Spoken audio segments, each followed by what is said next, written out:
or SYPartners, SYProducts, depending on how you know us, turned 20. On April 1st was our 20th anniversary. In order to kind of give the speech and share lessons over 20 years, I'll start with a quote from one of my favorite leaders, which is Thomas Watson Jr., the founding CEO of the IBM Corporation, who said, really here to visualize the futures, to understand where we're all headed, where SY is headed, where I'm headed personally, you must understand a little about the past. So let me take you to 1994, which was the founding date of SY.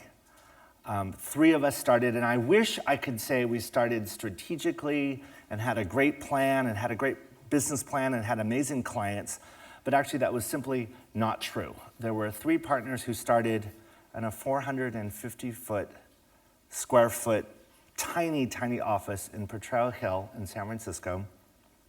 It was truly like a very humble beginning. We had 1 telephone jack.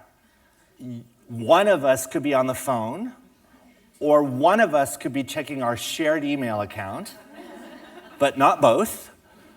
So there we are, the founding partners and a few key hires we had. We had no clients, so we're sitting there waiting for the phone to ring or waiting to get an email, switching back and forth to wait. And so we get this very, very first call. And the 3 partners are like, hello. And it was Apple Computer. Okay, so this is like totally awesome. And so we're listening. This is like before speaker phones, this is before like Polycom, so it's like one of it. It's Apple. And so here was the assignment. We would like to hire you to do for us 20 shelf wobblers. Okay, so most of you are too young in this room to even know what a shelf wobbler was. Okay, so there's this thing called Apple Stores. Before Apple Stores, Apple used to sell through a pretty shoddy channel that they did not own in retailers that were not very good, where Apple products were next to all of their competitors' products. So they'd have these little plastic shelf wobblers.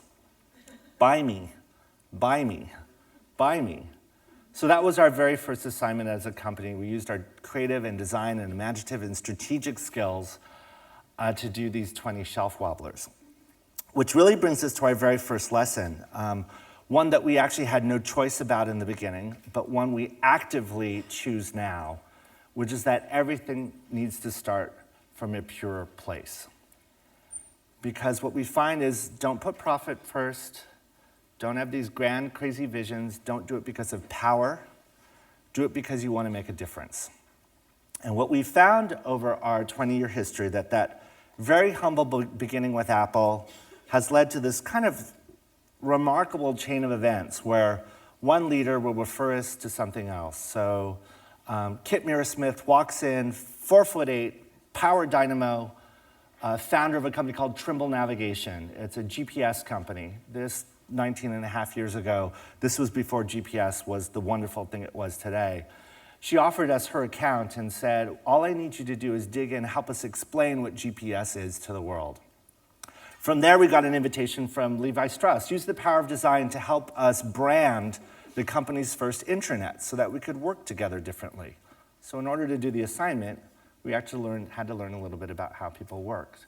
After that, we got an invitation by Allison Johnson, a young leader in the internet division at IBM, who said, come with us and help us define IBM for an internet age. I won't go through all of the clients that we've had over the years, but what I can say is that starting from a pure place, starting with a place of just very clear, open heart intention has led from one tough assignment to the next, one great design opportunity to the next, and one great ability to add creativity to the world. What's interesting is occasionally along the way, you get to work for a client you truly admire from the beginning. For me, one of those companies has been IBM. Sometimes you're double blessed and you get to work for a company that really founded much of its design practice on your heroes. So Charles and Ray Eames have been figures that have been woven through my life, all of my life. The husband and wife, great design duo. So imagine you're me, having worked on the IBM account, and your main client, John Iwata, who leads marketing and communications and strategy there, comes and says, I've been thinking a lot about what Charles and Ray did for IBM in the 1960s, and I've been thinking that we're at a pivotal point in time where technology is being used in a new way. I'm thinking about creating a new post, and I want to run that post by you. That post would be called the Charles and Ray Eames Brand Fellow. And the whole purpose of the role would be to use design on behalf of the world to harness IBM's talents to make a bigger difference. And in a super wonderful and kind of humble, and I'm kind of a teary-eyed person, a little bit teary-eyed view, I said, John, that sounds fantastic. And he says, and I'd like you to play that role. And I said, well, that's super flattering, but I have this company and it's kind of hard for me to leave it, and he said, no, I'd like you to play that role from the outside and work with us just in the same way that Charles and Ray did. Charles Eames has this beautiful quote that says, we work because it's a chain reaction. Each subject leads to the next. So think about the creativity that connects all of us in this room. And think about that quote, because this brand fellow role for me was about exactly that same kind of chain reaction.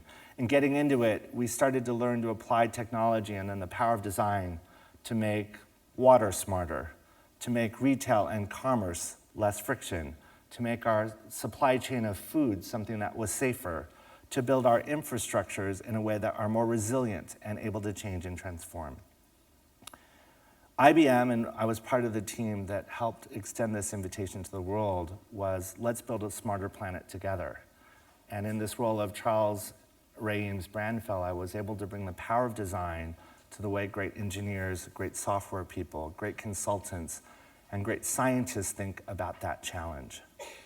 The Charles and Ray Eames post led me into other things. I happened to be in the post when IBM turned 100. Imagine that, an American company celebrating its 100th year. And we worked on a centennial program, 12 global programs, one of which was here in New York City on Lincoln Center. You may have seen it. It was an exhibit about how to make the world work better. So as a citizen coming to see that exhibit, imagine walking up a 40-foot plank to the world's largest information design that takes city data and visualizes so you could understand it. Imagine then going into an arena with 24 large screens, and on it plays a film that immerses you about the 4,000-year history of how human beings have made the world work better. Imagine that film stops, and then each one of those screens become an hour-long deep kiosk where you could drive your own curiosity. These are the kinds of programs that our firm has been able to start to work on together as a team. And they are humbling, they are hard, they are difficult, and I think it brings us to our second lesson as a design team, as a creative team, which is that if we want to be successful in this age of information, if we want to be successful in this age of consequences, that you can never delegate understanding. We have to do the hard work of what's going on. We have to do the hard work of how things work. We have to do the hard work of understanding the people dynamic in an institution so that institution can show up at its best. I'll give you another example of that at IBM. In this role, one of the things that the leaders of IBM, the CEO of the company, John Iwata, who's my main client, and so many of my colleagues when I was in this brand fellow role, is we clarified the character of the company at year 100. What does IBM want to be? Who do we want to be in the world? And we tried to then take all of that understanding out to IBMers. This was a project where we took the kind of 12 essential tenets of the brand and shared that character with IBMers worldwide. It went to 153 countries in which IBM does business. I was able, luckily, to go to 23 countries in which IBM does business to host IBMers and a conversation about the future of their company. I'll take you into one room that particularly struck me, which was a rather modest hotel room that held 800 IBMers in India, sometimes with intermittent power. Sometimes we'd be talking in the dark. But what was so moving about this time was those 800 IBMers with their amazing graduate degrees, with their amazing master's degrees in engineering, were some of the brightest, most ambitious, most thoughtful IBMers I met on the planet. And I remember having this thought that SY as a team, we're limiting ourselves. We were being way too small, that we could be much more helpful to people around the world if we could think outside of the boundaries of being confined as a design firm or a consultancy or a firm altogether, that we had an ability to maybe share this knowledge with other people in the world. And to do that, we had to kind of understand how institutions, organizations, great brands, great initiatives, great movements happen. And that if you want to make a difference as a creative person, you can't focus only on the amazing object or only on the great design. That if you want a systemic result, you have to take a systemic approach. And so we invented a model to help us understand how that works. We call this the greatness model. It starts with you as an individual and how you show up fully and presently alive and interested and optimistic around the world and about the world around you. How that allows you to build what we call duos, the smallest unit of trust. Two people, when you only have two people, you can't shovel blame anywhere else. Those duos are what makes great teams, teams that can innovate and challenge the status quo. And are those kinds of teams, no matter how small your company or how large, make your company able to fulfill its destiny in the world, to do something valuable. And it's for the ultimate purpose of hopefully improving society. Once you understand through the power of design that that is how the world transforms itself, you come to the very personal realization that greatness is a choice.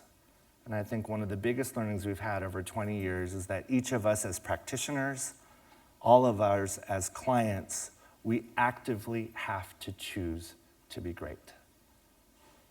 It was in the moment of that realization that our company realized that being a design firm, being a consultancy, was probably not enough, that we had a bigger gift that we wanted to give back.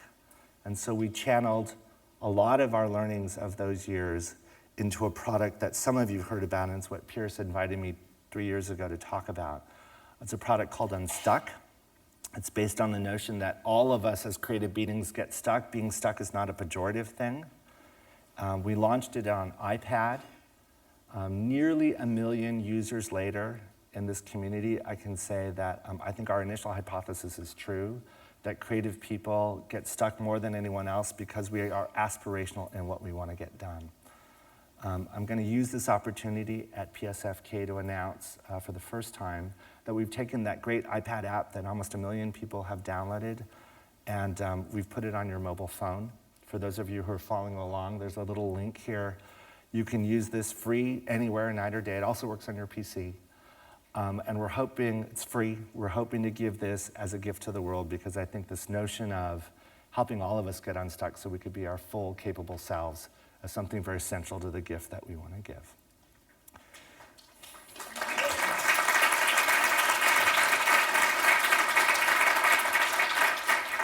In a way, when you give a free gift to the world because it's right, because you have it in you, because you care about it, it also makes you more accountable for what you do. When we were able to see the streaming comments of people coming in about what they're stuck on, a lot of people are stuck at work. A lot of people are stuck at their studios. A lot of people within clients are stuck. And so we've spent the last 2 years really understanding that virtually all acts of greatness are part of an ensemble. There are very few acts of greatness that depend only on an individual being. And so we took that key insight and we've been working like crazy on a new suite of tools called Teamworks.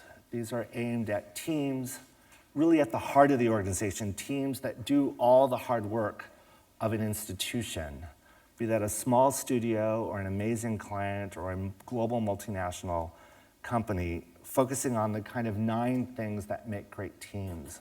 We've been working in a small group of us in a very agile way, pouring all of our heart into it in a private beta with a community of rabid, harsh users who have been teaching us about what teams really, really need. And just 2 weeks ago, we opened up all of these tools to the world on subscription on the web. And just like 20 years ago, sitting there with the partners waiting for that phone to ring, we're waiting for that very first subscribing customer to come in over the digital transom and say, I want in, I want part of this, I want to learn from this. And as we're all waiting, we have dashboards now, we have all ways to look at this technical data. That team arrives, and that very first team wasn't from America, it wasn't from the United States, it wasn't from Europe. It was a team in India with a manager who was gathering his team for the very first time to do work together, and he had the aspiration that he wants that team to be great. I'm out of time today, so I'll just share our very, very final lesson, because I think it's not just our story, but I think it's all of our story in this room. Be careful what you wish for. Speak your intention, listen to the whispers of the universe, trust your instinct about what's important. If you do all of that, sometimes extraordinary things happen. Thank you.